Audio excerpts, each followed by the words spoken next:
સ્વાધ્યાય 4.2 દાખલા નંબર 5 એક કાટકોણ ત્રિકોણનો વેધ તેના પાયા કરતા 7 સેન્ટીમીટર નાનો છે. જો કર્ણની લંબાઈ 13 સેન્ટીમીટર હોય તો બાકીની બે બાજુઓના માપ શોધો.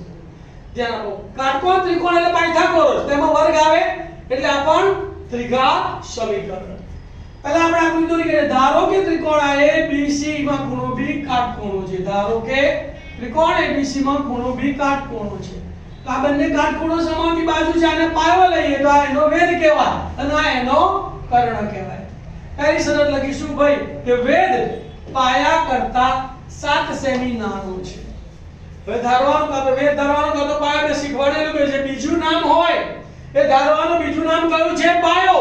તો ધારી લઈશું ધારો કે પાયો BC બરાબર x સેન્ટીમીટર, તો માટે વેધ AB બરાબર શું થશે? નાનો છે એટલે માઈનસ, તો x - 7 સેન્ટીમીટર.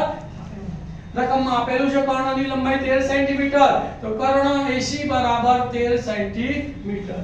તો BC બરાબર x, AB બરાબર x - 7 અને AC બરાબર 13. ત્રણે બાજુઓના માપ એક જ ચલમાં આવી ગયા.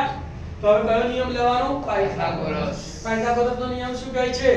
કાટકોણો સમાવતી બાજુઓના વર્ગોનો સરવાળો કર્ણના વર્ગ જેટલો થાય છે. સૂત્ર શું થશે? પાયથાગોરસના સિદ્ધાંત મુજબ AB² + BC² બરાબર AC². AB² + BC² બરાબર AC. AB ની જગ્યાએ કેટલા મૂકવાના? x - 7 નો વર્ગ વત્તા BC ની જગ્યાએ કેટલા મૂકવાના? x નો વર્ગ બરાબર અને AC ની જગ્યાએ 13 નો વર્ગ. દ્વિપદીના વર્ગનું વિસ્તરણ શીખવાડેલું કે પહેલા પદનો વર્ગ, મધ્યમ પદની નિશાની, ત્રણેયનો ગુણાકાર અને વત્તા બીજા પદનો વર્ગ. એટલે પહેલાનો વર્ગ, છેલ્લાનો વર્ગ, વચ્ચે ત્રણેયનો ગુણાકાર. આનું વિસ્તરણ કરીશું. x નો વર્ગ એટલે x², મધ્યમ પદ માઈનસ છે તો માઈનસ, ત્રણેયનો ગુણાકાર તો 2 * 14 ગુણ્યા x એટલે -14x પ્લસ 7 નો વર્ગ એટલે 49 વત્તાના વત્તા x નો વર્ગ એટલે x². 13 નો વર્ગ 169 થાય. 169 ને આપણે આ બાજુ લઈ દઈએ એટલે -169 બરાબર 0. સાદુરૂપ આપી દીધું. હવે સજાતીય પદોના સરવાળા કરીશું. x² નો સરવાળો x² સાથે, એક x² અને એક x² એટલે કેટલા થયા? 2x². x વાળું પદ એક જ છે તો -14x ના -14x, -169 માં +49 પ્લસ માઈનસ ની બાદબાકી થશે. 169 માંથી 49 બાદ કરો, 9 માંથી 9 ગયા તો 0, 6 માંથી 4 ગયા તો 2, 1 ના 1, મોટી સંખ્યા માઈનસ એટલે માઈનસ બરાબર 0. હજી સમીકરણ નાનું થાય છે. હા, અહીંયા 2 છે, 2 * 14, 60 * 120, 2 વડે ભાગી શકાય છે, 2 કોમન નીકળે છે તો 2 વડે ભાગી કાઢીએ તો 2x² ભાગ્યા 2 એટલે x², 2 * 14 એટલે -7x, 60 * 120 એટલે -60 બરાબર 0. તો ત્રિઘાત સમીકરણ શું બન્યું? x² - 7x - 60 બરાબર 0. અવયવ પાડીશું. અહીંયા a બરાબર 1, c બરાબર 60, તો 1 * 60 એટલે 60. 60 ના એવા બે ભાગ પાડો કે સરવાળો બાદબાકી કેટલા આવે? 7. તો 60 * 60 નહીં ચાલે, 10 * 6 = 60 પણ નહીં ચાલે, 12 * 5 = 60, 12 માંથી 5 જાય તો 7, તો 7 આવી ગયા.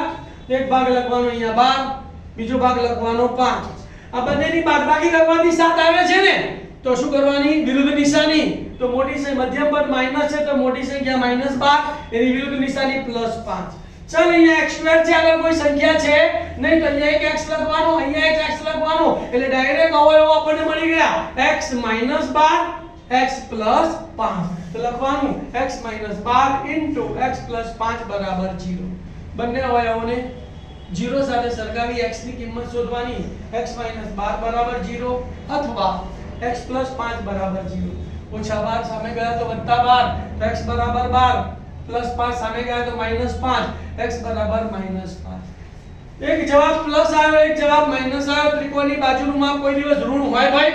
ના હોય. તો બાજુનું માપ ઋણ શક્ય નથી, માટે x ≠ -5, માટે x બરાબર કેટલા લેવાના? 12. x મળી ગયો. તો હવે લખી નાખો કે પાયો BC બરાબર x એટલે 12 સેન્ટીમીટર અને વેધ AB બરાબર x - 7, તો 12 - 7 બરાબર 5 સેન્ટીમીટર. જવાબ લખવાનો બાકીની બાજુઓના માપ 12 સેન્ટીમીટર અને 5 સેન્ટીમીટર છે।